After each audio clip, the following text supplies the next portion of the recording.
Today is yet another episode that I just have to jump right into, and I'm gonna tell you why.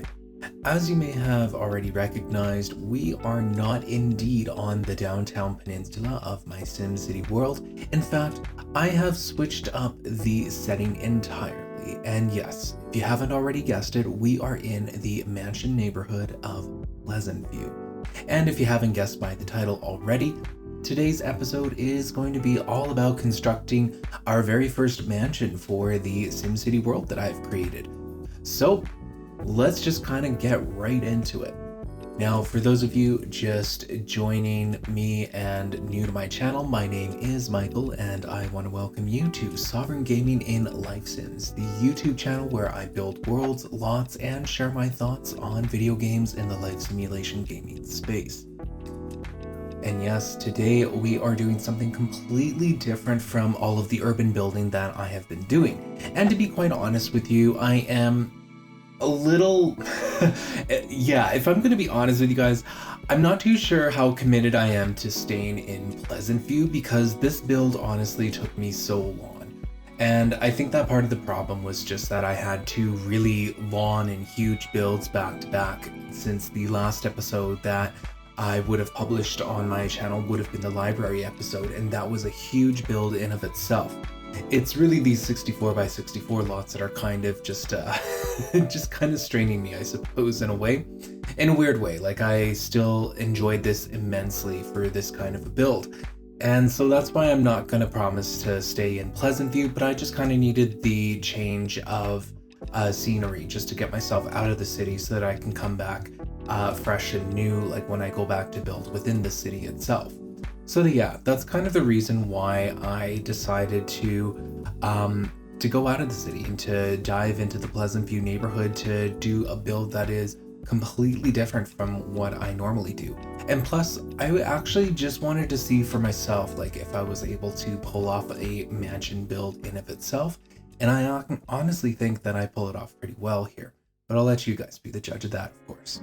To be completely transparent, this build actually took me a lot longer than the library. And the biggest reason for that is that I really wasn't sure on the interior design choices that I was making. And so I just kind of had to let the structure inform me of how I wanted to make the design. Whereas when I did the library central station build, I already knew like what I wanted the interior to look like and already had a color scheme and all of that. So I really wasn't too concerned about the interiors, and plus like the interior footprint took up a lot more room and square footage, I suppose, if we're going to be talking real terms there. So for example, like when I actually did the technology library in the last episode, that portion of the build took up a lot of space, whereas here I'm really having to use a lot of space and to designate and delegate like what each space is used for.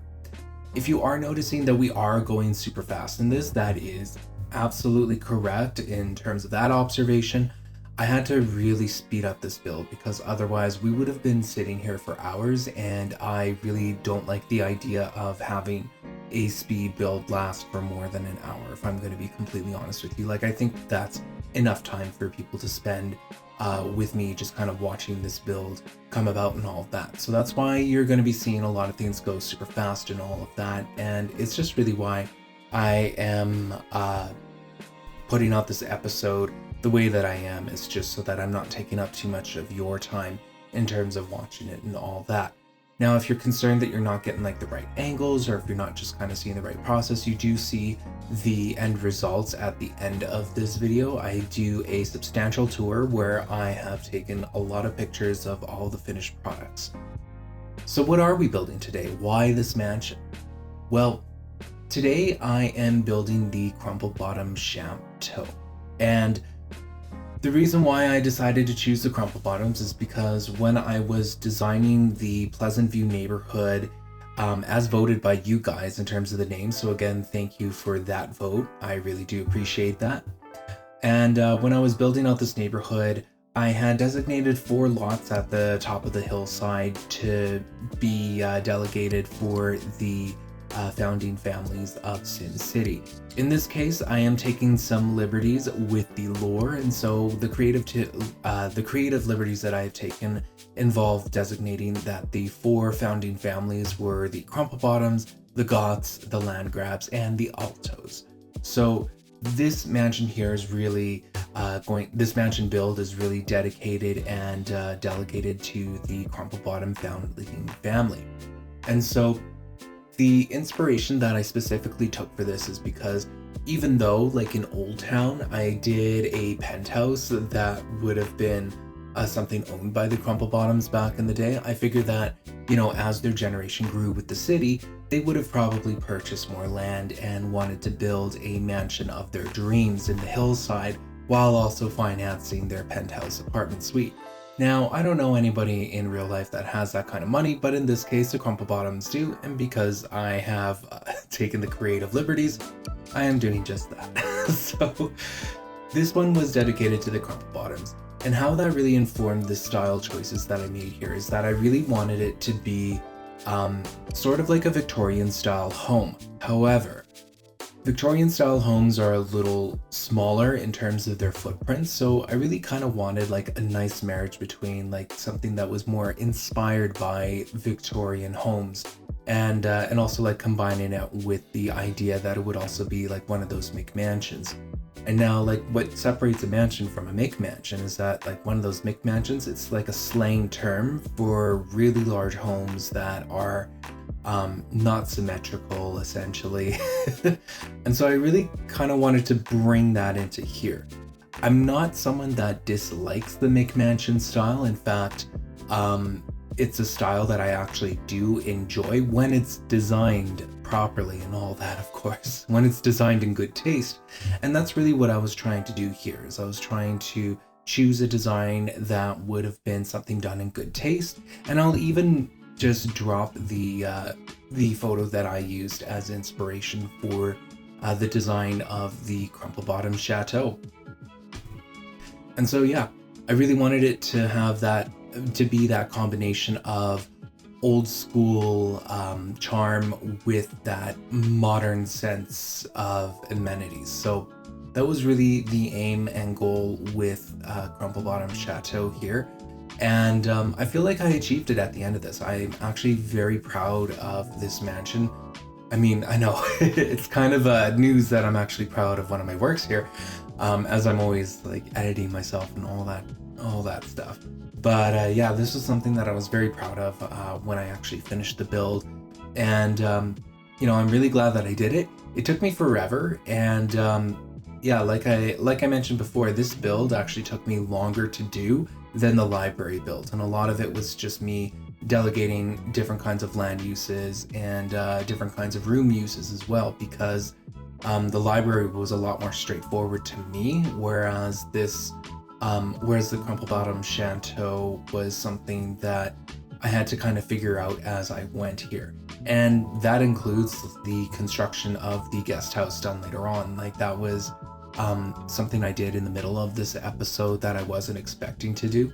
And, you know, it felt right to me when I was doing it. And so I just kind of leaned into it and just designed the guest house. And I'll speak a little more about that later on. When building out single family homes, I really do want to establish 2 standards when building those single family homes out in Pleasant View and also in Blue Water Village when the time comes.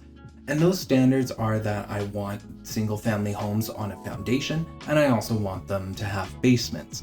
Now, with that really, and the reason why I decided to make that a standard here is because I think that they look better, first of all. Secondly, I also grew up with all single family homes just being on foundations, and I've come across single family homes that are just built directly on the ground, and to me they feel kind of weird. Like, there's something insecure about them. It's hard to explain, but it just goes to show that it's just simply not my cup of tea in terms of like the look and feel that I'm going for. So again, I'm just using those foundations and basements here. But what that means gameplay wise in The Sims 3 is that I have to be very choosy and careful about where I'm putting my staircases. And that's why you would have seen towards the beginning of this episode that a large focus of establishing this house was centered around the staircases and where the staircases leading to the basement go and where they lead going up to the upper floors and all that. So yeah, that was a huge consideration that I had to take in when actually doing this build.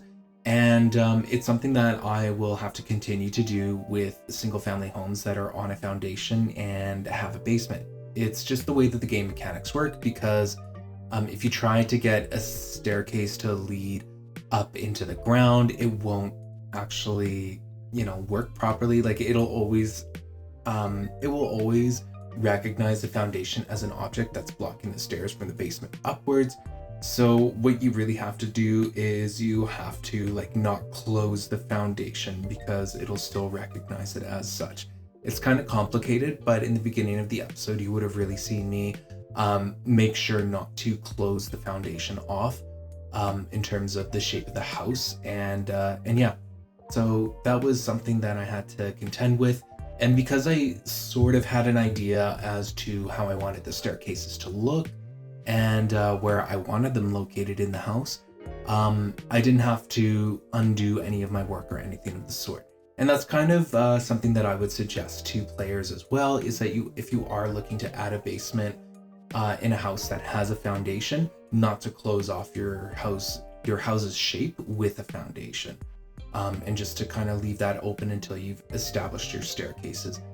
So yeah, that was something that I had to do, a really huge consideration, and a large emphasis was really placed on the staircases.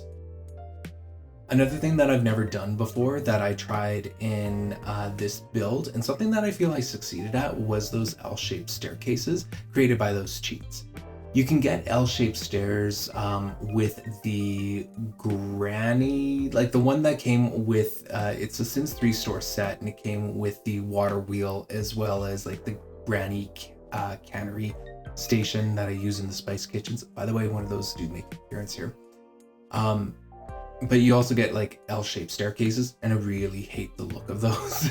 They just don't work for this house. So I built my own, I watched a tutorial, and yeah, honestly, if you guys are looking to really up your game in terms of building styles and all that, getting comfortable with constrained floor elevation false or true cheats is certainly something that will go a long way. Now, either what's coming up on your screen now or one that will be upcoming is my speed build of the guest house that I actually ended up creating. When it comes to guest houses, I kind of have a weird relationship with them. I want the guest house to essentially function like a guest house, but at the same time, I almost feel like it should be made into a separate lot. There's a set of lots in Starlight Shores, which was the world created by EA that came with the, what was it? It wasn't the Supernatural expansion pack, it was the one before, with the Showtime expansion pack. There's a set of lots in Starlight Shores within the Showtime expansion pack, and one of them is a mansion, the other is a guest house. And so I kind of felt weird about building a guest house on this, because I essentially knew that it was just there to fill space. so yeah, I didn't give the guest house itself a lot of amenities. I just really wanted it to function like a short-term stay that you would have extended family visit for a certain period of time. So you'll get that kitchenette, you'll have a full bathroom, a place to relax in the living room, and then the upstairs is just a single double bed, or I guess a queen bed if we want to get realistic about it, that the Sims can enjoy. The idea with a guest house is that it is inviting enough to make it a comfortable stay, but not so comfortable that it can be a long-term stay. So that was really the idea there. Now, how it will actually function in-game is anyone's guess, because when you have overnight guests over in The Sims 3, they just kind of sleep wherever, and in this build, there are plenty of rooms to actually be sleeping in if they aren't already occupied by different Sims. So the guest house, even though it is more so something that is decorative than actually functional, it was something that I actually was really happy with at the end of the build, just because it serves the purpose that it needs to serve. And that was really just to fill the space, I suppose, and to also add a little more dynamisty to the Crumplebottom Chateau estate here. Something to notice about the Crumplebottom Chateau is that it's one of those mansion builds where there's more house than there is backyard. So the backyard that I ended up constructing for the Crumplebottom Chateau, in a way, it feels a lot smaller than standard backyards, but I can assure you guys that there's still plenty of space within the backyard itself. And the little pool on a platform, like a kiddie pool that I was trying to build on a platform, really just didn't turn out to my liking. So even though you guys will see it there, it's not something that stays, and I end up replacing it by using some sort of an angled hot tub, which I felt suited the platform overlook even better. So I'm not mad that I tried something new there, and besides, like, the pool on the platform was just not cooperating or behaving well with the pool that was actually in the ground. If we get pragmatic about what the Crumplebottom Chateau could be used for, I would say easily, without skipping a beat, that the Crumplebottom Chateau would be used for legacy gameplay. At the end of this build, there are easily 7 bedrooms, if not 8, that you could play with, and there are full bedrooms that come with, you know, everything you could ever want in a bedroom, like a closet, a dresser, etc., etc. And there are even living quarters that, for the smaller bedrooms, I would designate for the butler if you so choose to hire one. So yeah, this lot would definitely be well suited for legacy gameplay because you could easily fit in several generations of Sims in here, and even if there's like a certain pair of Sims that you don't know what to do with, you can always just like throw them in the guest house as well. So there are lots of options and ways to actually play your game that this house would lend itself useful for, like especially if you play with more than 8 Sims at a time. This again would be the mansion that you should be gravitating towards, because you can easily designate living quarters for however like your Sims are grouped up as. Like if you're playing with several generations at once, you can group them up like in such a fashion. So that was kind of something that I had in mind. Like I would imagine that the Crumplebottom family would, like if you lived in this mansion, you would want to stay in this mansion, because the Crumplebottom Chateau has got everything that you need at the end of it. Like I end up putting in a spa, a gym, in the basement, of course. And yeah, and it's a very beautiful house too. This is easily one of the best builds that I've ever done for a single family home, and I'm very proud of how it all turned out. And for the interior design, like something that I really wanted to lean towards, which I am not very good at myself, was just focusing on a neutral palette. So what you're going to see throughout this build is you're going to see me really focus in on off-whites and some light browns, and it just kind of carries throughout all of the rooms and even in some of the bedrooms and stuff like that. So that's something that I really wanted to carry throughout, because when you have a neutral base, you can highlight colors very easily in a way that's kind of subtle, but also something that still feels very airy, if I say so myself. So that was an intentional choice to like use a lot of the same wallpapers with the same trimming for all of the rooms, especially in the hallways. That was a huge one for me. And speaking of like the different colors that I used in here, you might notice that the lighting is kind of off here and there. And that was something that I really struggled with throughout this build, was just getting it lighted properly. And even at the end of this episode, I really kind of feel like I was limited by the lighting in The Sims 3.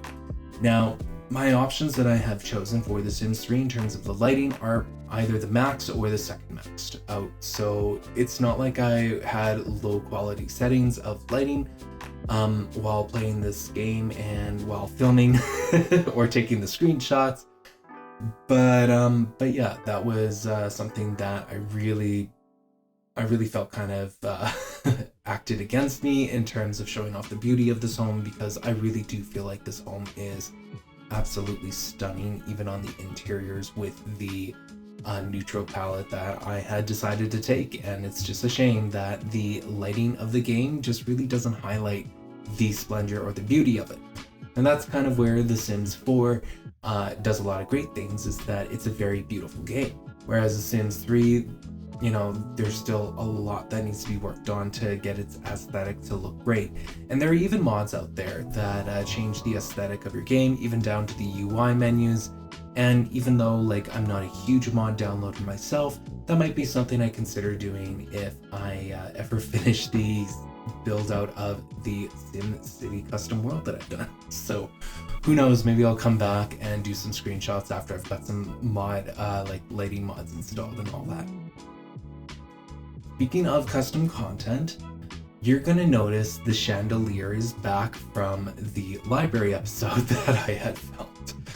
And yes, it is the chandelier that I am in love with. I can't get enough of. I honestly feel like we were duped in terms of like chandeliers, as we only got like a very limited amount of options to choose from in the Sims 3 games.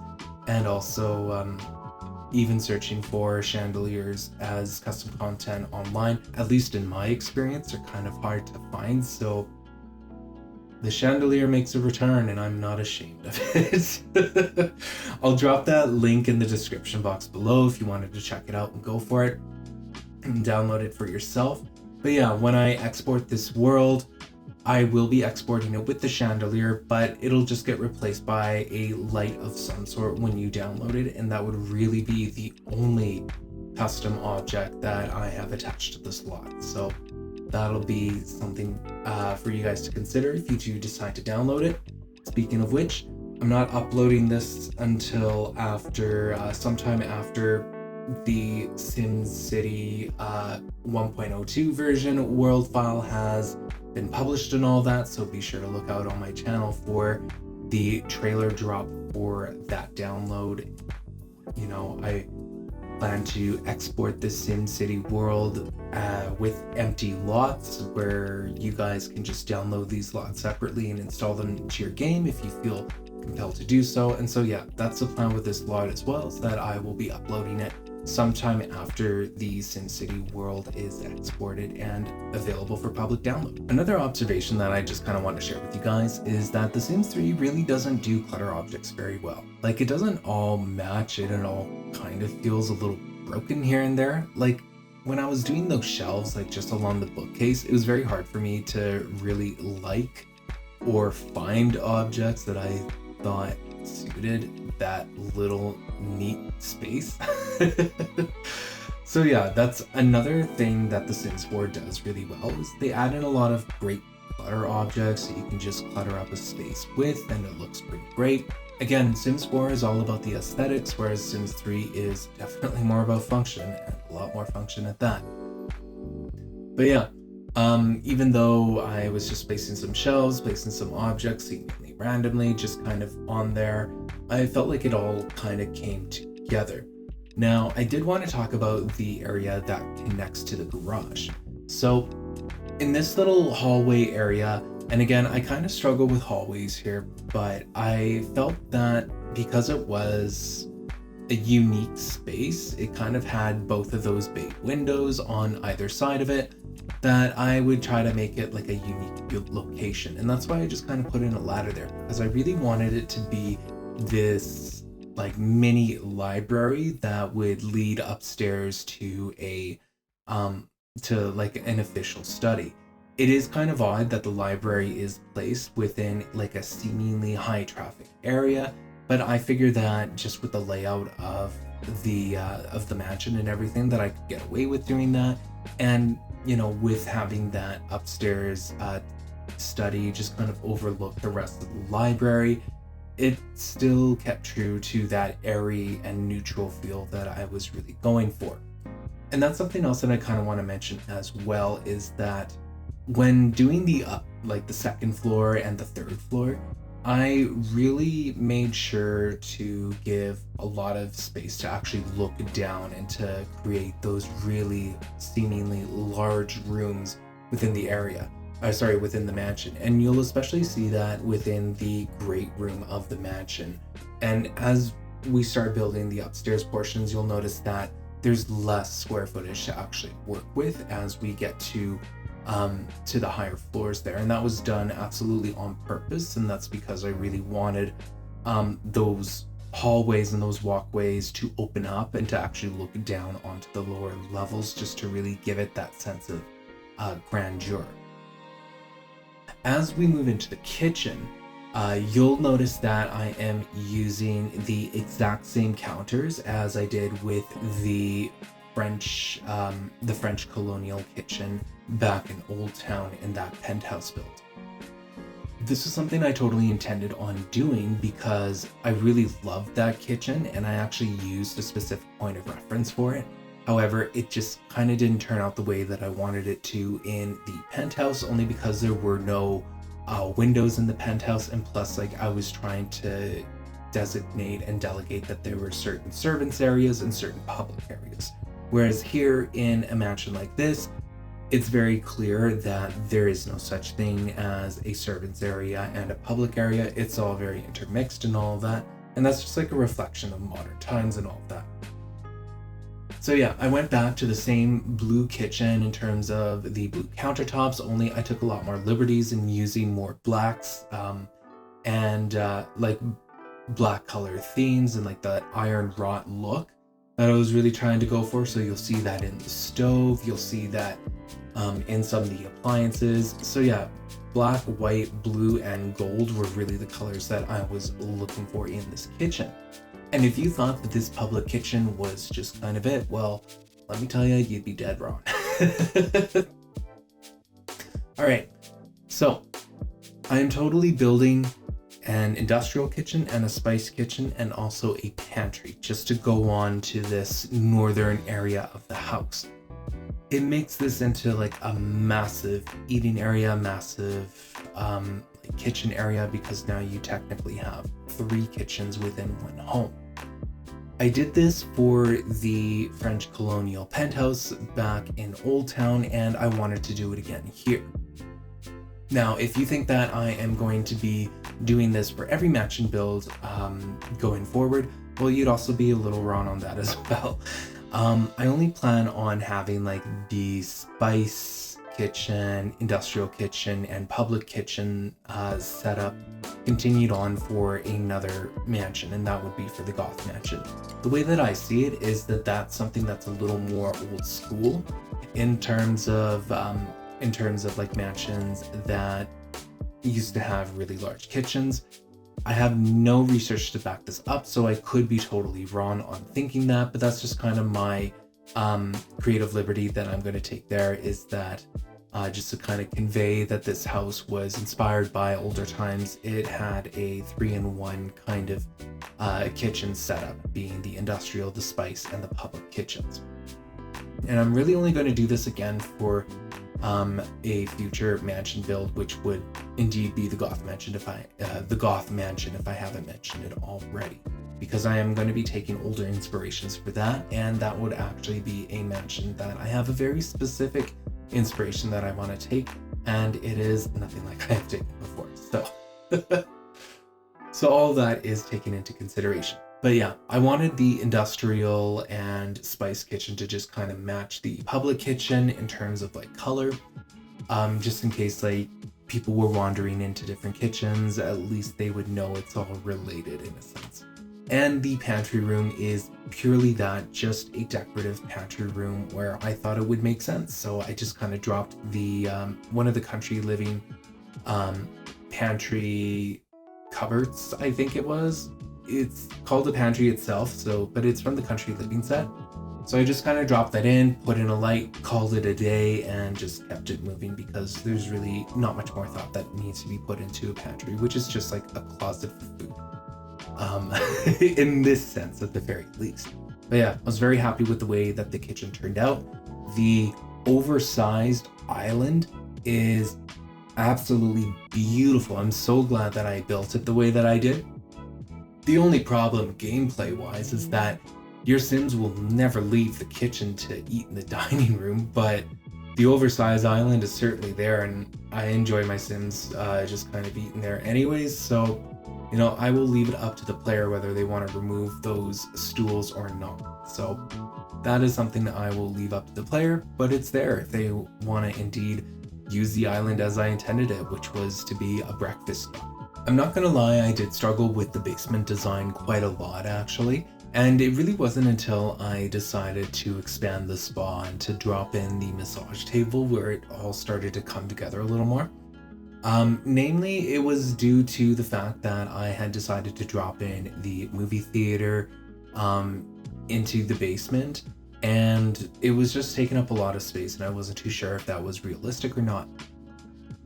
Another thing that I wanted to highlight in the basement was that part of the lore from the Crumplebottom family is that Mrs. Crumplebottom, according to her lore from The Sims 1, actually enjoyed gambling. So I decided to drop in a poker table just in the basement there, just kind of as like a party room / cigar room kind of situation. So, Mrs. Crumplebottom, she might be slapping couples with purses during the day, but at night she comes home and practices her poker face. And that was really the idea here, is just to kind of tell that story a little bit. Am I completely in love with the interior design of the basement? Well, not really. I think that the party room could have been done a lot better. Perhaps there were some changes that I could make, and feel free to drop a suggestion if you have one for that party room, because I just feel like there's something missing from it and I just couldn't quite put my finger on it. At the time that I was building the basement, I was really tired of in general, I just felt really uninspired is really what I mean to say. I felt uninspired by the basement. I knew that I wanted a wine cellar, a little nectar making thing, because again, that kind of speaks to the lore of the Crumplebottom family. And yeah, I knew that there was going to be a gym. And other than that, I just didn't feel like I was telling any kind of a story with that kind of a set there. I did place a guest bedroom in the basement, and also like a his and her bedroom down in the basement as well, that can be used by adults or kids. Perhaps you have like a younger generation family that is living in the basement, and then the older generation lives on the other floors. Like I said, this house is great for generational and legacy gameplay, so feel free to use it as such. There's plenty of space. And yeah, one of the guest bedrooms that I placed down here, I gave it its own attached bathroom, just with the idea that it would be used for like the butler's quarters, for example. I feel like giving them their own bathroom would be pretty nice.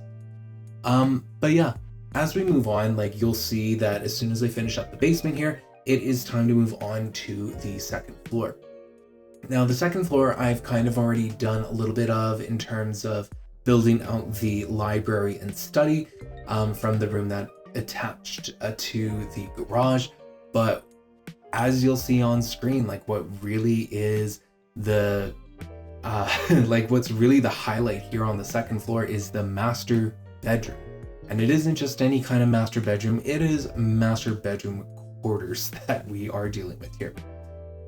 One piece of inspiration that I had was whenever you're watching those celebrities do those mansion tours of their own and all that, sometimes you'll see a really extravagant closet. And the way that they build these closets, what these celebrities do is they kind of have an island in the middle of the closet with a chandelier on top, and then they try to make it emulate a department store. And so that was really the look and feel that I was going for in this oversized walk-in closet. And I gotta say, I absolutely love it. I love the way that it turned out. I tried my best to do his and her sections in there.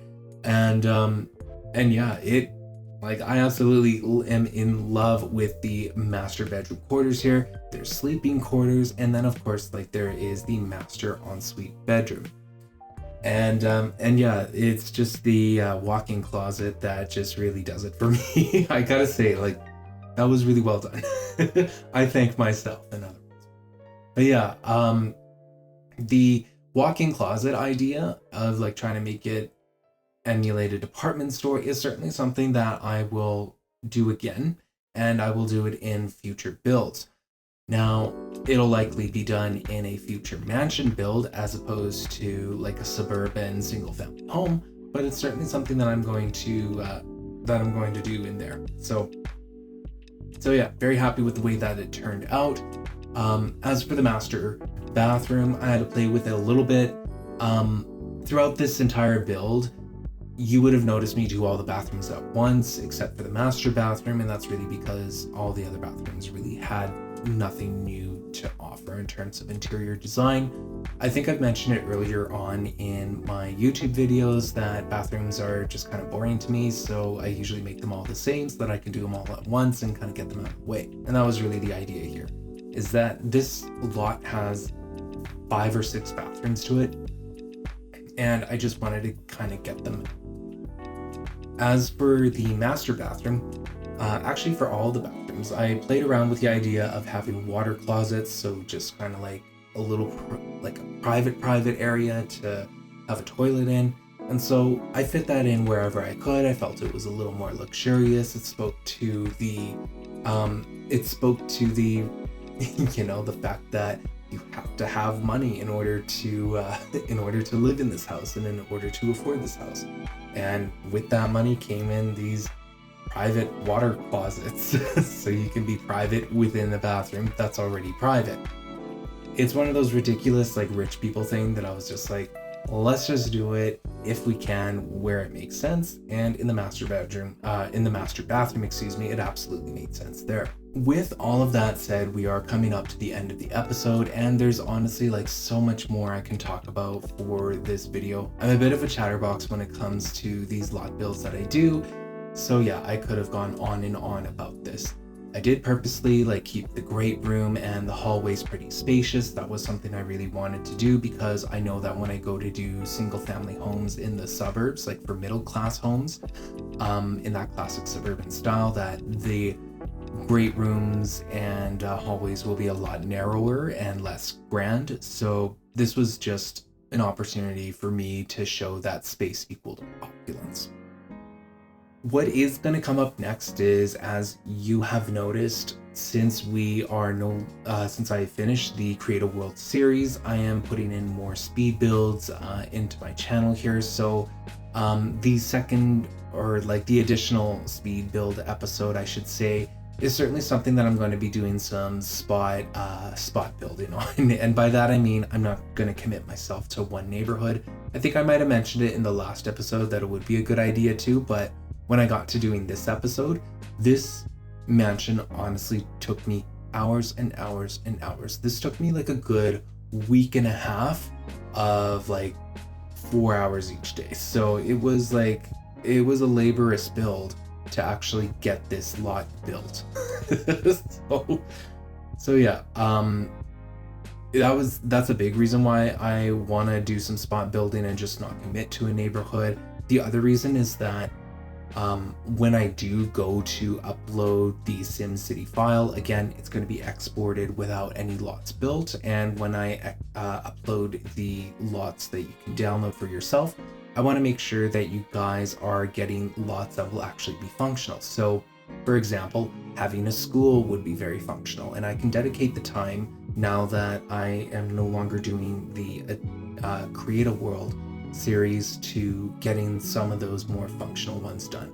Maybe I'll come back and start finishing up extra neighborhoods, but this was a mansion build that I just needed to get out of my system, if I'm going to be completely honest, which is why this wasn't more practical for a choice.